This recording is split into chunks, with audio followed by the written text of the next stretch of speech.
শুভ সন্ধ্যা বন্ধুরা। আজ হলো 18 ফেব্রুয়ারি বুধবার।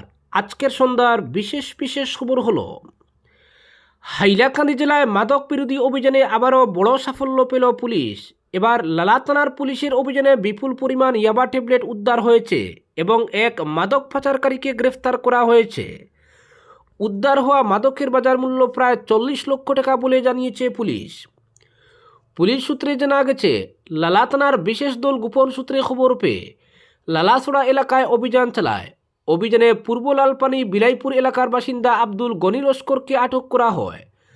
তল্লাশি চালিয়ে তার কাছ থেকে 10,000টি ইয়াবা ট্যাবলেট উদ্ধার করা হয়, যার মোট ওজন প্রায় 984.40 গ্রাম। ডিএসপি বিদ্যুৎ কুমার শইকিয়ার নেতৃত্বে এই অভিযানে লালা থানার ওসি সহ একাধিক পুলিশ কর্মী অংশ নেন। পুলিশ জানিয়েছে, ধৃত ব্যক্তির বিরুদ্ধে এনডিপিএস আইনে মামলা নথিভুক্ত করা হয়েছে এবং ধৃতকে আদালতে পেশ করা হবে।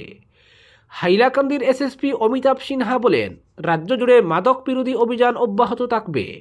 মাদক পাচারকারীদের বিরুদ্ধে কঠোর ব্যবস্থা নেওয়া হবে এবং সমাজকে মাদক মুক্ত করতে পুলিশ সর্বশক্তি দিয়ে কাজ করছে। তিনি আরও জানান, সম্প্রতি হাইলাকান্দি পুলিশ অবৈধ মাদক পরিবহনের বিরুদ্ধে 3টি বড় অভিযান চালিয়ে উল্লেখযোগ্য সাফল্য পেয়েছে। পুলিশ সূত্রে আরও জানা গেছে, ধৃত ব্যক্তিকে জিজ্ঞাসাবাদ করে মাদক চক্রের সঙ্গে যুক্ত অন্যদের খুঁজে তদন্ত চালানো হচ্ছে। এই মাদক কোথা থেকে আনা হচ্ছিল এবং কোথায় পাচারের পরিকল্পনা ছিল তা খতিয়ে দেখা হচ্ছে। জেলা পুলিশের এই সাফল্যে সাধারণ মানুষের মধ্যেও স্বস্তি ফিরে এসেছে। স্থানীয় বাসিন্দারা পুলিশের এই উদ্যোগকে সাধুবাদ জানিয়ে বলেন, মাদকমুক্ত সমাজ গড়তে এ ধরনের কঠোর অভিযান আরও জোরদার করা প্রয়োজন। অপরদিকে টানা 36 ঘন্টার নাটক শেষ। মুখ্যমন্ত্রী ডক্টর হিমন্ত বিশ্ব শর্মার লিখে দেওয়া স্ক্রিপ্ট মেনেই বিজেপিতে যোগ দিতে চলেছেন প্রদেশ কংগ্রেসের প্রাক্তন সভাপতি ভূপেন কুমার বরা। সোমবার সকালে ইস্তফা দেওয়ার পর কংগ্রেসের দিল্লি থেকে শুরু করে দিশপুরের শীর্ষ নেতারা তার বাড়িতে ঘণ্টার পর ঘণ্টা ধর্ণা দিয়ে বসে থাকেন। বিকেলের দিকে সাংবাদিক সম্মেলন করে তিনি ইস্তফা প্রত্যাহার করে নিয়েছেন বলে ঘোষণা করে দিয়েছিলেন কংগ্রেসের ভারপ্রাপ্ত মহাসচিব জিতেন্দ্র সিং। কিন্তু ভূপেন বরা কংগ্রেস নেতৃত্বকে ঝুলিয়ে রাখেন। আর মঙ্গলবার সন্ধ্যায় বহু বিজ্ঞাপিত মুখ্যমন্ত্রীর তার বাড়িতে সফরের পর চূড়ান্ত হয়ে যায় গেরুয়া বসনি পড়তে যাচ্ছেন 3 দশকের কট্টর কংগ্রেসী ভূপেন। সাংবাদিক সম্মেলনে তাকে পাশে বসিয়ে দিন তারিখও ঘোষণা করে দেন মুখ্যমন্ত্রী। জানিয়ে দেন, আগামী 22 ফেব্রুয়ারি বিজেপিতে যোগ দিচ্ছেন প্রাক্তন প্রদেশ কংগ্রেস সভাপতি। মুখ্যমন্ত্রীর এই ঘোষণার পর থেকেই স্পষ্ট হয়ে গিয়েছে, আসাম রাজনীতিতে এক গুরুত্বপূর্ণ পরিবর্তনের দ্বারপ্রান্তে দাঁড়িয়ে রাজ্য। মুখ্যমন্ত্রী জানান, ভূপেন বরা নিজেই বিজেপিতে যোগদানের সিদ্ধান্ত জানিয়েছেন এবং 22 ফেব্রুয়ারি আনুষ্ঠানিকভাবে তিনি বিজেপির পতাকা হাতে তুলে নেবেন। এই ঘোষণাকে ঘিরে রাজনৈতিক মহলে নতুন করে আলোড়ন তৈরি হয়েছে। বিশেষ করে বিধানসভা নির্বাচনের আগে কংগ্রেসের একজন প্রাক্তন রাজ্য সভাপতির দল ত্যাগ রাজনৈতিকভাবে তাৎপর্যপূর্ণ বলেই মনে করছেন পর্যবেক্ষকরা। রাজনৈতিক পর্যবেক্ষকদের মতে, নির্বাচনের আগে ভূপেন বরার বিজেপিতে যোগদান রাজ্যের রাজনৈতিক সমীকরণে গুরুত্বপূর্ণ প্রভাব ফেলতে পারে। বিশেষ করে কংগ্রেসের সাংগঠনিক অবস্থানকে এটি দুর্বল করতে পারে বলেও মত অনেকের। এর আগে মুখ্যমন্ত্রী হিমন্ত বিশ্ব শর্মা প্রকাশ্যে জানিয়েছিলেন, বিজেপির দরজা ভূপেন বরার জন্য খোলা রয়েছে। এমনকি তিনি ইঙ্গিত দিয়েছিলেন, বরা বিজেপিতে যোগ দিলে তাকে আসন্ন বিধানসভা নির্বাচনে একটি উপযুক্ত আসন থেকে প্রতিদ্বন্দ্বিতা করার সুযোগ দেওয়া হতে পারে। আসামে আসন্ন বিধানসভা নির্বাচনকে সামনে রেখে রাজনৈতিক দলগুলির তৎপরতা ক্রমশ বাড়ছে। এই পরিস্থিতিতে ভূপেন বরার মতো একজন গুরুত্বপূর্ণ নেতার শিবির বদল রাজ্যের রাজনৈতিক পরিস্থিতিতে নতুন মাত্রা যোগ করেছে। 22 ফেব্রুয়ারি তার আনুষ্ঠানিক যোগদানকে কেন্দ্র করে এখন রাজনৈতিক মহলে ব্যাপক কৌতূহল তৈরি হয়েছে। নির্বাচনের আগে এই ঘটনাকে বিজেপির জন্য একটি গুরুত্বপূর্ণ রাজনৈতিক সাফল্য এবং কংগ্রেসের জন্য বড় ধাক্কা হিসেবেই দেখছে রাজনৈতিক মহলের একটা অংশ। এরই সঙ্গে বিজেপির অন্দরে বিষয়টি কীভাবে দেখা হচ্ছে তা এখনও স্পষ্ট নয়। এখন পর্যন্ত দলের রাজ্য সভাপতি দিলীপ শইকিয়া পুরো বিষয়টি নিয়ে নীরব রয়েছেন। কংগ্রেস যেমন মারাত্মক ধাক্কা খাবে, ঠিক তেমনি বিজেপির মধ্যেও কংগ্রেসীকরণের এই মিছিল অস্বস্তির সৃষ্টি করবে বলেও মনে করছে রাজনৈতিক মহল। অপরদিকে গণিগ্রাম রাজনগর বরাক সেতুর দাবি উত্থাপিত হল বিধানসভায়। বড়খলার বিধায়ক মিসবাহুল ইসলাম লস্কর এই দাবি উত্থাপন করে সরকারের দৃষ্টি আকর্ষণ করেন। গণিগ্রাম রাজনগরের মধ্যে বরাক নদীর পর সেতু নির্মাণের দাবি দীর্ঘদিনের। বড়খোলা এবং কাটিগুড়া বিধানসভা কেন্দ্রের প্রায় 30টি গ্রামের মানুষের এখনও শহর শিলচরের সঙ্গে সড়ক যোগাযোগের ক্ষেত্রে ফেরি নৌকাই ভরসা। যুগ যুগ ধরে অভ্যন্তরীণ জল পরিবহন বিভাগের রাজনগর ফেরিঘাট হয়ে এই অঞ্চলের মানুষ জেলা সদরের সঙ্গে যোগাযোগ রক্ষা করে আসছেন। ঝুঁকিপূর্ণ ফেরি পারাপার এই অঞ্চলের মানুষের আর্থসামাজিক উন্নয়নের ক্ষেত্রে প্রধান অন্তরায়। ফলে ফেরি নৌকার পরিবর্তে এই স্থানে সেতু নির্মাণের দাবি বহু পুরনো। বিষয়টি নিয়ে গত কত বছর থেকে সরব হয়েছে Ganigram Rajnagar Barak bridge demand committee. Delhi Dispur থেকে শুরু করে স্থানীয় নেতা মন্ত্রী সাংসদ দুয়ারে দুয়ারে উগেছেন ডিমান্ড কমিটির কর্মকর্তারা। সময় সময় দেওয়া হয়েছে স্মারকপত্র। কেন্দ্রীয় সড়ক পরিবহন মন্ত্রী নীতিন গডকারি থেকে শুরু করে মুখ্যমন্ত্রী ডক্টর হিমন্ত বিশ্ব শর্মার কাছেও প্রেরণ করা হয়েছে স্মারকপত্র।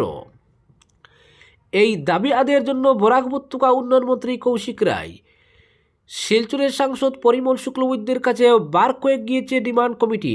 মিলেছে আশ্বাসও। বৃহত্তর এই অঞ্চলের আর্থসামাজিক উন্নয়নের জন্য বরাক সেতুর প্রয়োজনীয়তার কথাও স্বীকার করেছেন সংশ্লিষ্টরা।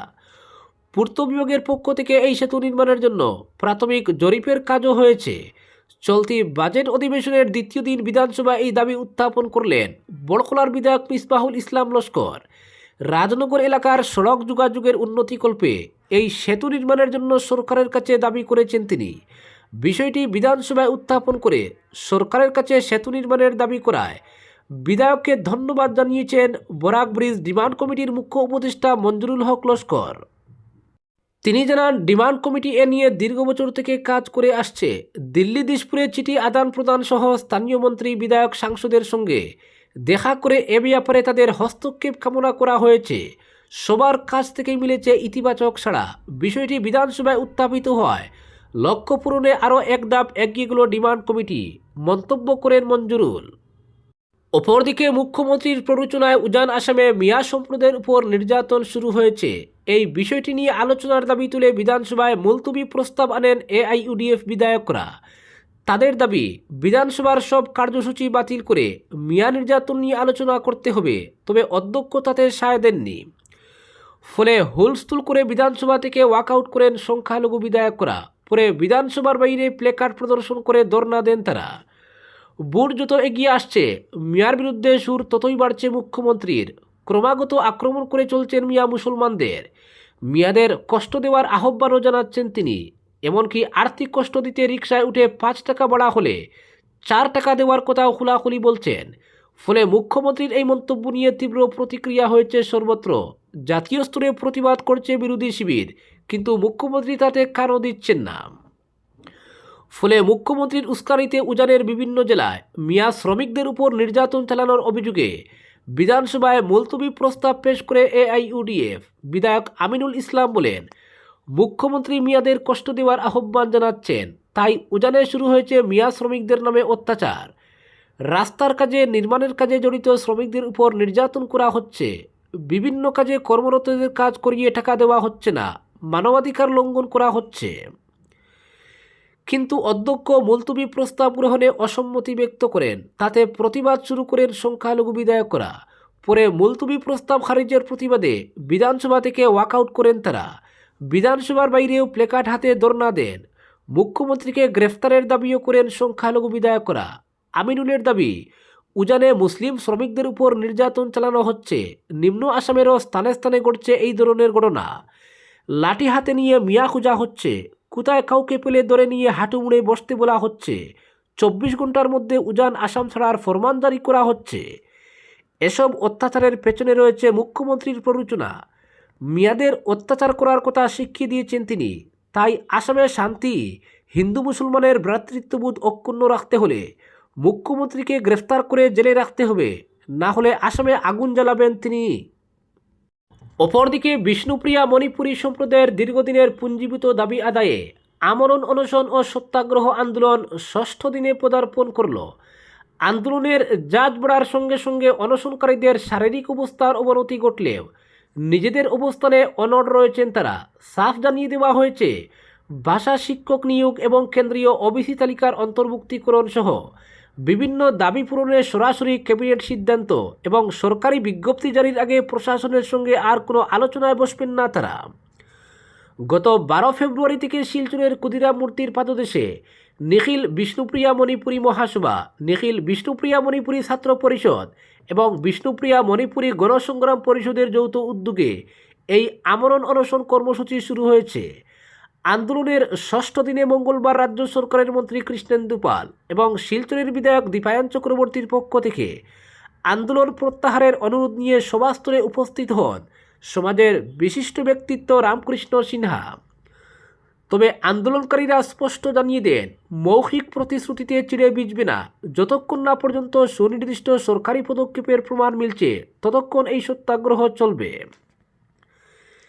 এদিকে অনশনের দখল সইতে না পেরে মঙ্গলবার 2 অনশনকারী গুরুতর অসুস্থ হয়ে পড়েন। এদিন সকালে অঞ্জনা রানী শর্মাকে গুরুতর অবস্থায় শিলচর সিভিল হাসপাতালে ভর্তি করা হয়।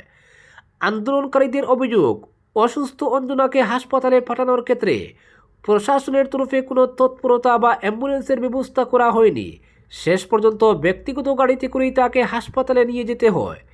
এরপর সন্ধ্যায় ছাত্র সংস্থার বিজু সিনহাও গুরুতর অসুস্থ হয়ে পড়লে তাকেও হাসপাতালে স্থানান্তর করা হয়। সংকটকালীন মুহূর্তে প্রশাসনের এই নিষ্পৃহ আচরণকে অত্যন্ত দুর্ভাগ্যজনক বলে আখ্যা দিয়েছেন আন্দোলনকারীরা।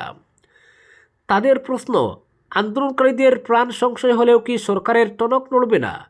উল্লেখ্য, শিলচরের কেন্দ্রস্থলে চলা এই আন্দোলনে সংহতি জানিয়ে প্রতিদিন শত শত সাধারণ মানুষ ভিড় জমাচ্ছেন। মঙ্গলবার আন্দোলনে নতুন মাত্রা যোগ করে মহিলা সংস্থার এক বিশাল প্রতিবাদ মিছিল শহরের রাজপথ পরিক্রমা করে আন্দোলনকারীরা জেলা আয়ুক্তের কার্যালয়ের সামনে বিক্ষোভ প্রদর্শন করেন এবং দাবি পূরণের নির্দিষ্ট সময়সীমা বেঁধে দিয়ে একটি স্মারকপত্র প্রদান করেন।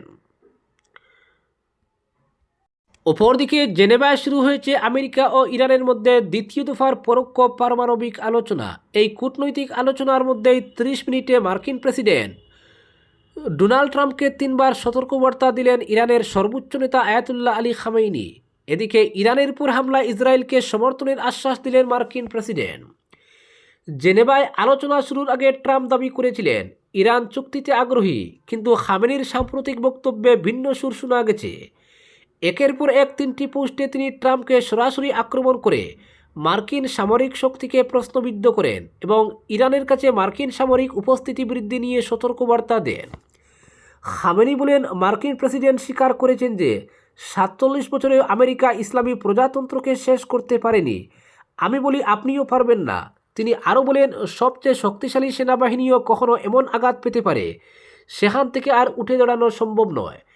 তৃতীয় সতর্কবার্তায় তিনি মার্কিন যুদ্ধজাহাজের প্রসঙ্গ টেনে বলেন, যুদ্ধজাহাজ বিপজ্জনক অস্ত্র, তবে তার থেকেও ভয়ঙ্কর সেই অস্ত্র বা যুদ্ধজাহাজকে সমুদ্রের তলায় পাঠাতে পারে।